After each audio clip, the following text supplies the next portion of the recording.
لیے کہا جاتا ہے کہ اس وقت سبزی وغیرہ مت کھانا، نہیں تو بچہ خراب ہو جائے گا۔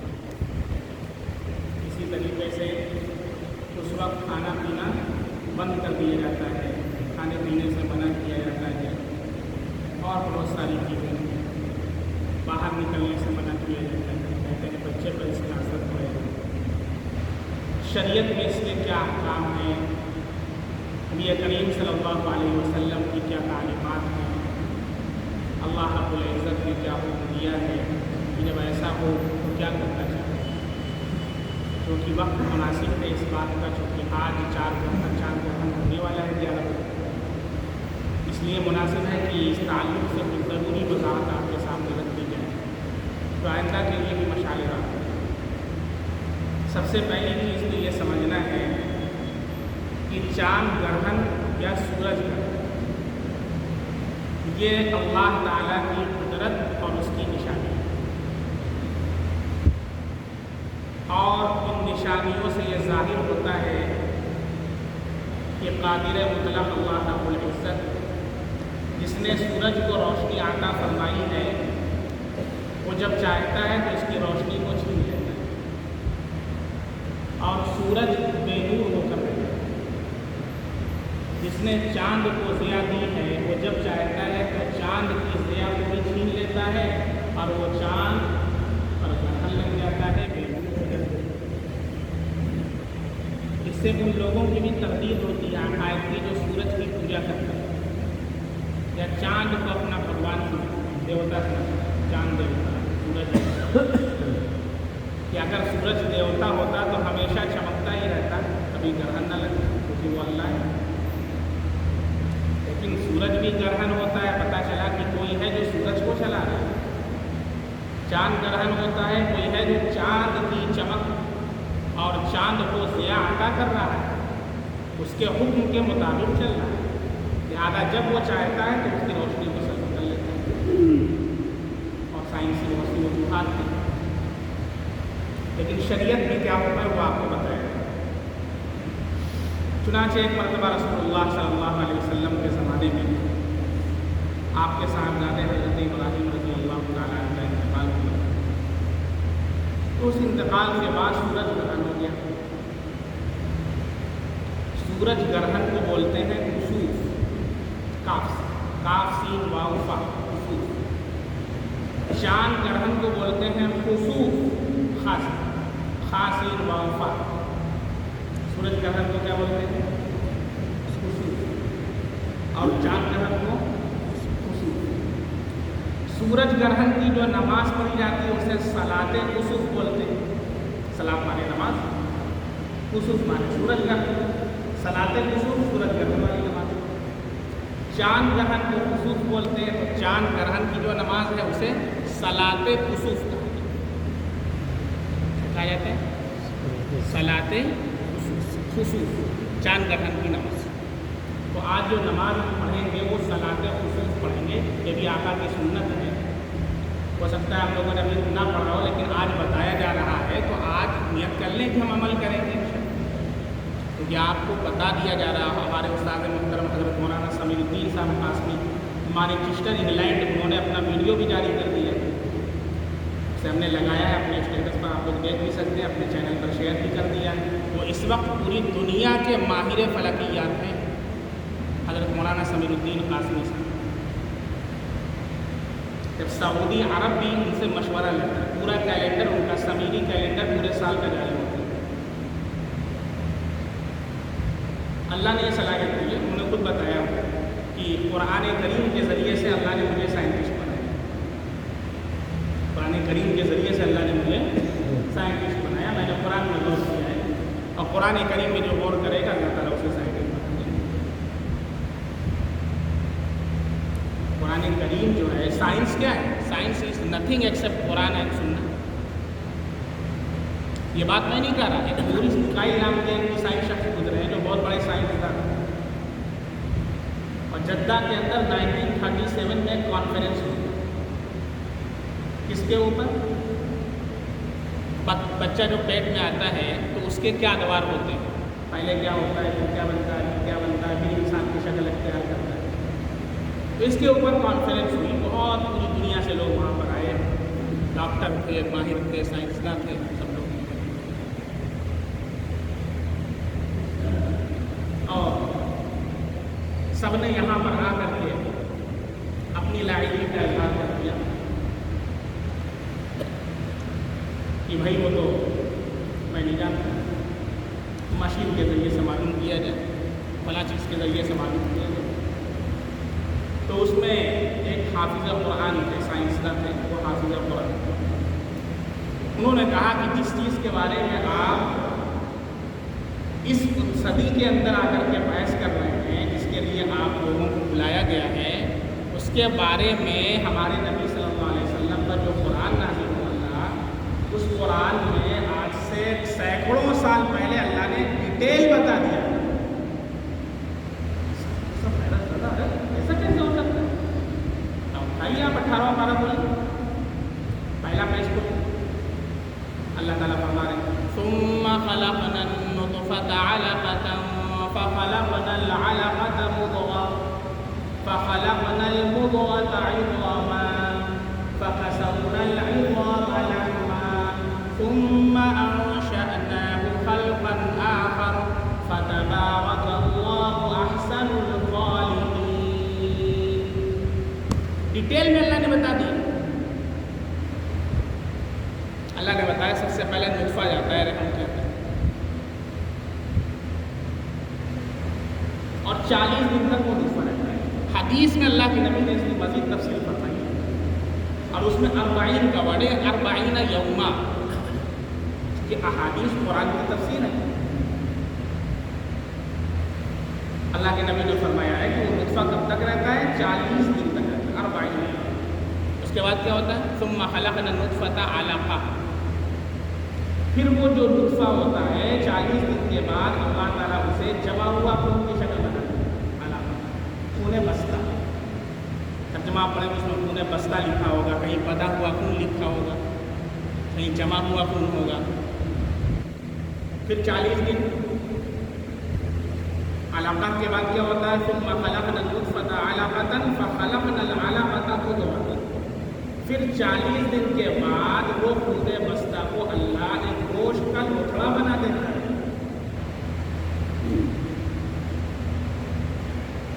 فخلقنا العلقة مضغة فخلقنا المضغة عظاما، پھر اللہ رب العزت اسے ہڈی کی شکل میں تبدیل کر دیتا ہے 40 دن کے بعد۔ فَكَسَوْنَا الْعِظَامَ لَحْمًا، پھر 40 دن کے بعد اللہ اس ہڈی کے اوپر گوشت چڑھاتا ہے۔ ثُمَّ أَنشَأْنَاهُ خَلْقًا آخَرَ، پھر اللہ رب العزت ناک، کان، ہاتھ، سب ساری چیزیں اللہ تعالیٰ اس کی خلقت میں تبدیل کر دیتا ہے۔ فَتَبَارَكَ اللَّهُ أَحْسَنُ الْخَالِقِينَ، تو کیا بہت ہی بابرکت ہے وہ ذات جو تمام خالقوں میں سب سے حسن، سب سے بہتر پیدا کرنے والا۔ بس اس آیت کا پڑھنا تھا جو حافظ قرآن سائنسداں تھے، کہ اسی سائنسدانوں میں ایک سائنسداں تھے مورس بوکائی۔ آپ لوگ سرچ کر لیجیے گوگل کے اوپر، ہم کوئی مہابھارت کا بیٹھ کے قصہ نہیں سنا رہے، آپ سرچ کر لیجیے۔ فوراً کھڑے ہوئے انہوں نے کہا لا الہ الا اللہ محمد رسول اللہ، کلمہ پڑھا اور کہا کہ ہو ہی نہیں سکتا، سوائے اللہ کی کوئی بتا ہی نہیں سکتا اس بات، اور اگر قرآن میں یہ بات بتائی گئی ہے تو یہ قرآن اللہ کا کلام ہے اور نبی کریم صلی اللہ علیہ وسلم سچے رسول ہیں۔ میں گواہی دیتا ہوں لا الہ الا اللہ محمد رسول اللہ، اور مسلمان۔ اور پھر اس کے بعد مسلمان ہونے کے بعد انہوں نے کتابیں لکھی، سب انگلش کے اندر ایک کتاب لکھی اسلام اینڈ سائنس، وہ بھی گوگل کے اوپر اویلیبل، آپ سرچ کر لیجیے، نام لکھا ہے مورس بوکائی، اسلام اینڈ سائنس۔ اس میں انہوں نے یہ پروف کیا ہے کہ science is nothing accept Quran, science کچھ ہے ہی نہیں قرآن کے علاوہ۔ وہ بہت بڑے سائنسداں تھے، انہوں نے اس کو پروف کیا اس کے اندر۔ یہی بات ہمارے استاد محترم حضرت مولانا سمیع الدین قاسمی صاحب نے بتائی کہ ہم نے جو کچھ سیکھا ہے قرآن سے سیکھا ہے، کہ جو قرآن کو پڑھتا ہے اللہ رب العزت اسے تمام علوم عطا فرماتا ہے۔ جمیع العلوم فی القرآن لیکن تقاصرت عنہ افہام الرجال، عربی کا ایک شعر ہے، تمام علوم اللہ نے قرآن کے اندر رکھے ہیں لیکن ہم لوگوں کی عقلیں اتنی ناقص ہیں کہ اس کو سمجھنے سے قاصر ہیں۔ اب ہم لوگ اپنی حالت دیکھ لیں، 50 40 سال 30 سال 60 سال 70 سال ہو گیا، کتنی صورتیں قرآن کیا، کتنا ترجمہ ہم نے پڑھا، وہی 10 صورتیں، وہی ہم لوگ سب نمازوں میں کہتے رہتے ہیں۔ ابھی توفیق نہیں ہوتی کہ بھیا چلو اس سال جو ہے رمضان آ گیا ہے تو ہم ایک صورت مزید یاد کر لیتے ہیں، ایک پارہ مزید یاد کر لیتے ہیں۔ بھائی پورا قرآن اللہ کے نبی نماز میں پڑھتے تھے نا، کہ صرف الحمد للہ کیسے پڑھتے تھے؟ اچھا، بعض مقتدی حضرات بھی آ کر کے کہتے ہیں، جو امام صاحب بیچ قرآن سے پڑھا دیتے ہیں تو کہتے ہیں بیچ قرآن سے پڑھا دیتے ہیں، تو قرآن کس لیے آیا ہے؟ وہ پڑھنے کے لیے تو آیا ہے۔ کیا نماز میں صرف الحمد للہ کیسے پڑھی جائے گی؟ باقاعدہ جمعہ کے دن فجر کی نماز میں سنت ہے، فجر کی 2 رکعتوں کے اندر پہلی رکعت میں سورہ سجدہ الف لام میم سجدہ، دوسری رکعت میں سورہ دہر پڑھنا سنت ہے۔ جب میں نے یہ پڑھا، اللہ کے نبی پڑھا کرتے تھے، تو میں آیا فجر کی نماز میں اپنے یہاں میں نے پڑھا دیا، پہلی رکعت میں سورہ الف لام میم سجدہ اور دوسری رکعت میں سورہ دہر، الف لام میم سجدہ تقریباً 2.5 پیج کی اور سورہ دہر بھی تقریباً 2.25 پیج کی، یعنی کل ملا جلا کر کے آپ کا ایک پود ہو جا رہا ہے۔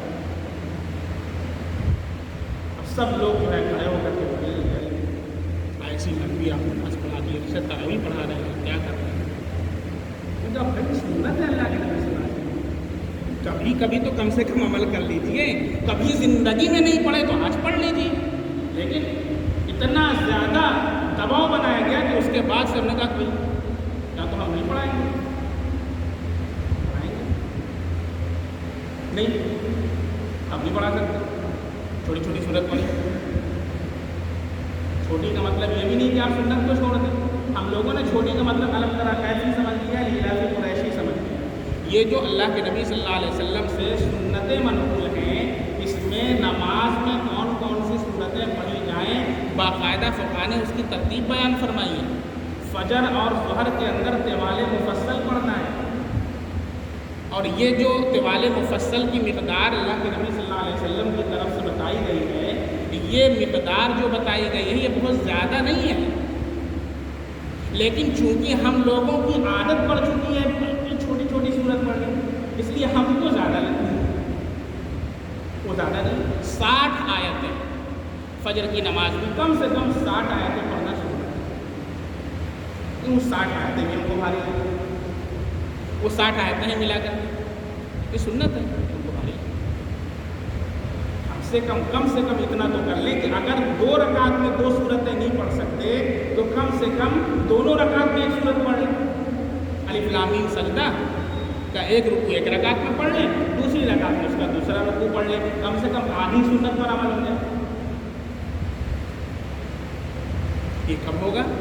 جب سنت پر عمل کرنے کا جذبہ، تو نبی کریم صلی اللہ علیہ وسلم سے محبت کا تقاضا ہے کہ آپ صلی اللہ علیہ وسلم کی سنت پر عمل کیے، یہ اللہ کے نبی سے محبت ہے، کیونکہ جس کو جس سے محبت ہوتی ہے وہ اس کی اداؤں کو فالو کرتا ہے، تو ہم کو یہ معلوم کرنا ہے کہ اللہ کے نبی صلی اللہ علیہ وسلم کیا پڑھا کرتے تھے، آپ کی زندگی کیسی تھی۔ پچھلے ہفتے دیکھیے آپ کے سارے خط و خال کو بیان کیا گیا، آپ کے ساتھ بتایا گیا۔ کوشش ہم یہ کریں کہ اللہ کے نبی صلی اللہ علیہ وسلم کی زندگی کے مطابق، اب بیانی نہ صحیح، کم سے کم کچھ نہ کچھ تو میل کھائے ہماری زندگی، جتنا ہم کر سکتے ہیں کوشش تو اتنا کر لیں، کم سے کم ایک سنت کو سیکھ لیں، کوئی مشکل نہیں۔ ہم نے دعائیں بھی بتلائی کہ کم سے کم ایک دعا ایک دن کے اندر سیکھ لیں، دوسرے دن ہم دوسری دعا کو سیکھ لیں، تیسرے دن تیسری دعا کو سیکھ لیں، نہیں سیکھتے ہیں تو کم سے کم 1 مہینے میں 1 سنت کو سیکھ لیں، لیکن کوشش کرنا چاہیے اللہ کے نبی صلی اللہ علیہ وسلم سے محبت نہیں کرنا۔ تو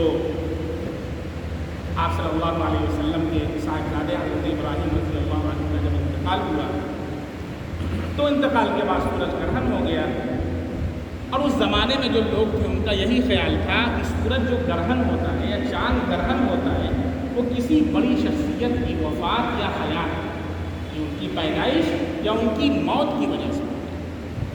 تو ہی لوگ کہنے لگے کہ ہاں اللہ کے نبی صلی اللہ علیہ وسلم کے جو صاحبزادے کا انتقال استعمال ہو گیا، اس لیے سورج گرہن ہو گیا۔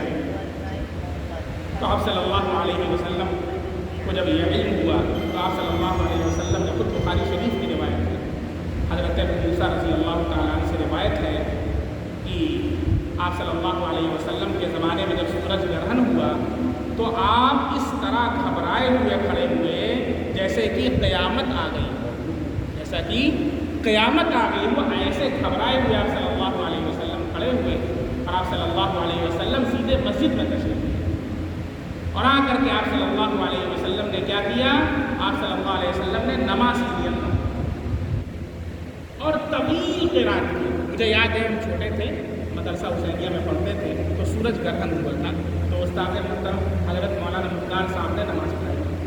صلاۃ کسوف کی جو نماز ہے وہ جماعت کے ساتھ مسجد ہے، اور صلاۃ کسوف کی جو نماز ہے وہ بداؤ جماعت تنہا ہے، اور اس میں قرات بھی آہستہ ہے، یعنی جماعت سے نماز تو ہوگی لیکن اس میں قرات زور سے نہیں دی جائے گی، آہستہ ہے، لیکن طویل قرات کی جائے گی۔ طویل کتنی؟ لکھا ہے سورہ بقرہ کے بقرہ، کتنی؟ 2.5 پارے کی سورہ بقرہ ہے، اور حضرت مولانا مختار صاحب نے پوری سورہ بقرہ پڑھی تھی۔ یاد رکھیے کتنے لوگ آئے تھے، وہ بیچ سے چھوڑ کے نماز توڑ کر کے چلے۔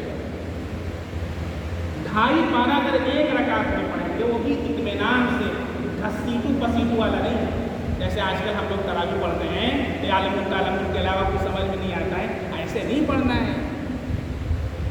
قرآن کریم کو کم سے کم اتنا آہستہ پڑھا جائے کہ اس کے حروف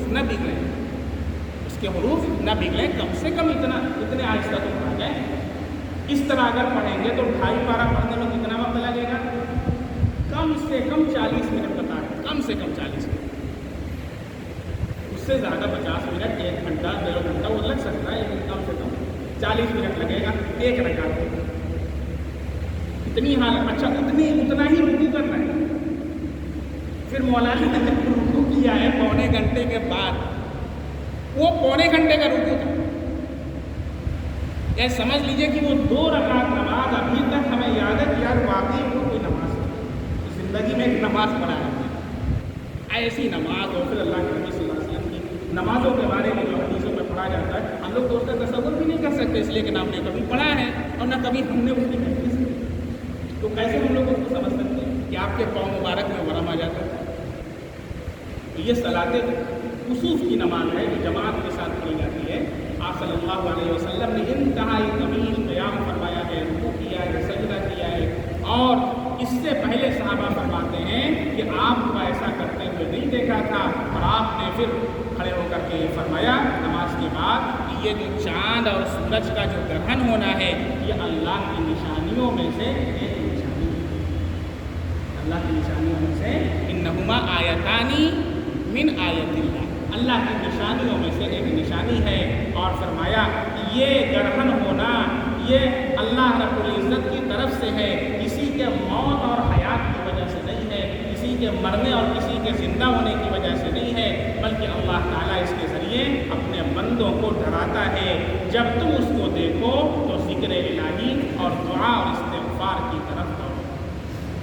لہٰذا اس موقع پر مضمون یہی ہے کہ جب بھی سورج گرہن یا چاند گرہن ہو تو اس موقع پر اللہ تعالیٰ کی قدرت کی نشانیوں میں سے یہ چیزیں ہیں، تو اس موقع پر توبہ اور استغفار کیا جائے اور نمازوں کے اندر مشغول رہا جائے۔ عورتیں بھی نماز پڑھیں، مرد حضرات بھی نماز پڑھیں گھروں کے اندر۔ اب جب معلوم ہے کہ آج 11 بجے ہے تو 11 بجے کے بعد نہ صحیح ہم کو جو صورتیں یاد ہیں ہم وہی پڑھ لیں نمازوں کے اندر۔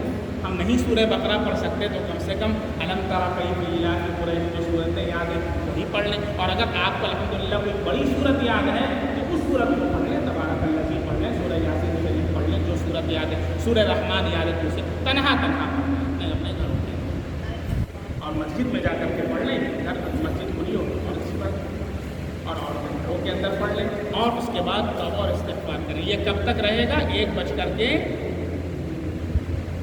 کتنا بتایا ہم نے؟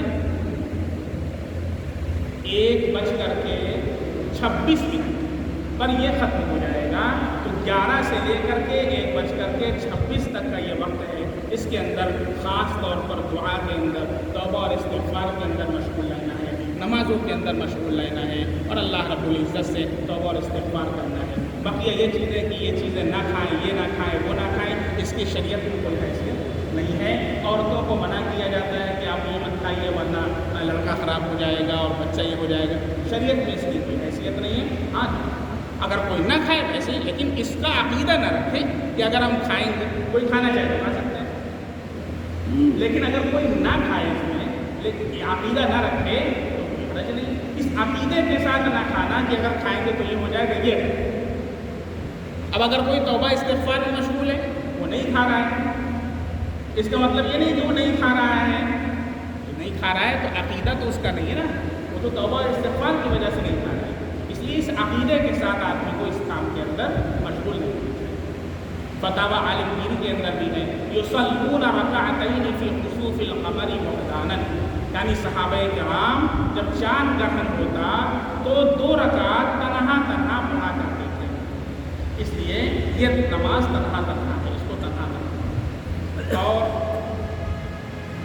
بہت سے حضرات نے یہ بھی سوال کیا ہے کہ اس وقت کی کوئی دعا منقول ہے، تو میں نے تو بہت تلاش کیا، کوئی خاص دعا اس وقت کی نہیں ملی، خاص کوئی دعا اس وقت کی نہیں ملی، بس اس میں اتنا ہی مل رہا ہے کہ نمازیں پڑھی جائیں، اللہ سے توبہ اور استغفار کیا جائے، اور توبہ اور استغفار کے جو کلمات ہیں وہ سارے کلمات پڑھ سکتے ہیں۔ استغفر اللہ الذی لا الہ الا هو الحی القیوم واتوب الیہ، استغفر اللہ العظیم، استغفر اللہ ربی من کل ذنب واتوب الیہ۔ کسی کو نہیں یاد ہے استغفر اللہ استغفر اللہ استغفر اللہ، اللہ کی کبریائی، سبحان اللہ، الحمدللہ، اللہ اکبر، کسی کو بیان کریں۔ اور رسول اللہ صلی اللہ علیہ وسلم سے محبت اور آپ کے عشق کے تقاضے کے لیے ہم نے پچھلے ہفتے بھی بتایا تھا، اس میں چند چیزیں نوٹ کر لیں جو ہمیں کرنا ہے انشاءاللہ، کم سے کم اس ماہ ہم اس کی پابندی کریں۔